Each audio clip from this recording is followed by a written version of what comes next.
Hello my dears, welcome back to Xylem learning.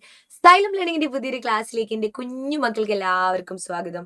മക്കളെ, നമ്മൾ ഒരുപാട് പഴങ്ങളും പച്ചക്കറികളും ഒക്കെ കഴിക്കാറുണ്ട് അല്ലേ? പക്ഷെ പേര് കണ്ടാല് ഇത് പഴാണോ, പച്ചക്കറിയാണോ, ഫ്രൂട്ട്സ് ആണോ, വെജിറ്റബിൾ ആണോ നമുക്ക് മനസ്സിലാവോ? ഇനി മനസ്സിലായാൽ തന്നെ അതിന്റെ പേരെങ്ങനെയായിരിക്കും അത് എടുത്ത് എഴുതാൻ നിങ്ങൾക്കറിയോ? എല്ലാം നമ്മൾ പഠിക്കണം അല്ലേ? പഠിക്കണ്ടേ? അപ്പൊ നിങ്ങൾക്ക് ഞാൻ ഒരു അടിപൊളി ഒരു പരീക്ഷാ ചോദ്യമായിട്ടാണ് വന്നിരിക്കുന്നത്. പരീക്ഷയ്ക്ക് ഇത്തരത്തിലുള്ള ചോദ്യങ്ങളൊക്കെയാണ് കേട്ടോ വരിക. നോക്കിക്കോളൂ, ഇതാണ് ചോദ്യം. ഒരു മുൻവർഷ ചോദ്യമാണ്. മരിയയെ സഹായിക്കാമോ എന്നാണ്. മരിയ എന്ന് പറയുന്ന ഒരു കുട്ടിയാണ്.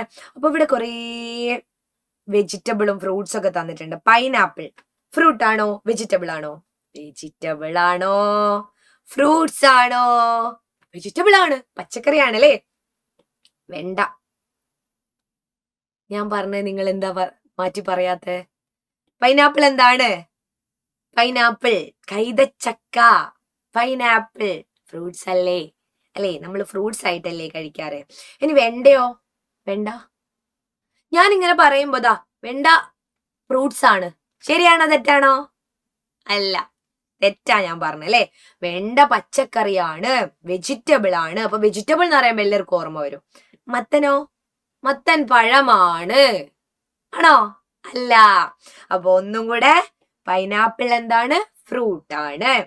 നമ്മളെ വെണ്ടയോ, സാമ്പാറിനൊക്കെ എരിയുന്ന വെണ്ട പച്ചക്കറിയാണ്. മത്തൻ പച്ചക്കറിയാണ്. Apple fruit. ഉള്ളി വെജിറ്റബിൾ. വാഴപ്പഴം പഴമാണ്, ഫ്രൂട്ട് ആണ്. മുന്തിരി ഗ്രേപ്പ് എന്താണ്? ഫ്രൂട്ട് ആണല്ലേ. ഇനിയോ, ഇവിടെ ഒരു ക്യാരറ്റ് ഉണ്ട്. ക്യാരറ്റ് ഫ്രൂട്ട് ആണോ, വെജിറ്റബിൾ ആണോ? നമുക്ക് സാമ്പാറിനൊക്കെ വേണം, സാലഡ് ഒക്കെ ഉണ്ടാക്കാൻ വേണം. സോ വെജിറ്റബിൾ ആണ് അല്ലേ. പക്ഷെ നമ്മൾ പച്ചയായിട്ട് റോ ആയിട്ടും കഴിക്കും അല്ലേ. ഇനി നമ്മൾ എന്താ ചെയ്യേണ്ടതെന്ന് വെച്ചാൽ, ഇവിടെ 2 ബോക്സുകളുണ്ട്. ഈ 2 കള്ളിയിലേക്കും നമ്മൾ എന്ത് ചെയ്യണം?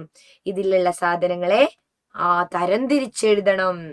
അപ്പൊ തരംതിരിക്കുക എന്ന് പറയുന്ന ഒരു പ്രവർത്തനമായിട്ടാണ് ഇത് വരിക. നോക്കണം, ഇവിടെ മുന്തിരി എന്നൊക്കെ കാണുന്നുണ്ട് അല്ലേ. മുന്തിരി, ക്യാരറ്റ്. പിന്നെ മുന്തിരി എന്താണ്?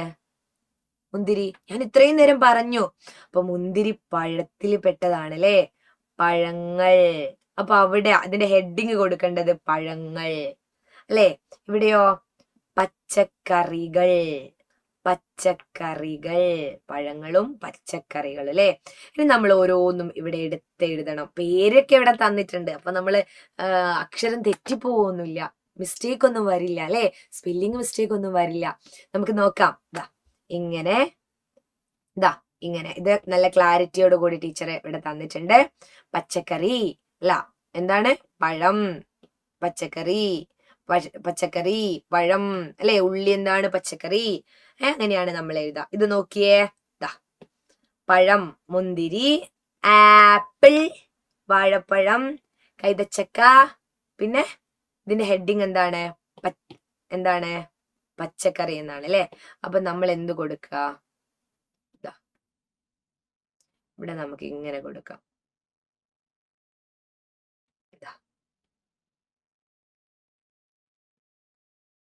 പഴം, പച്ചക്കറി.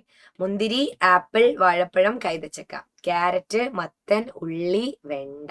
അപ്പോൾ നിങ്ങൾക്ക് ഇങ്ങനെയാണ് ചോദ്യങ്ങൾ വരാം, തരംതിരിക്കുക എന്ന് പറഞ്ഞിട്ട്. അപ്പൊ എല്ലാവരും എന്ത് ചെയ്യുക? തരംതിരിച്ചെഴുതാൻ പഠിക്കുക. ഇനിയിപ്പോ പഴങ്ങളല്ല, വേറെ എന്തെങ്കിലുമൊക്കെയാണ് വരുന്നത്.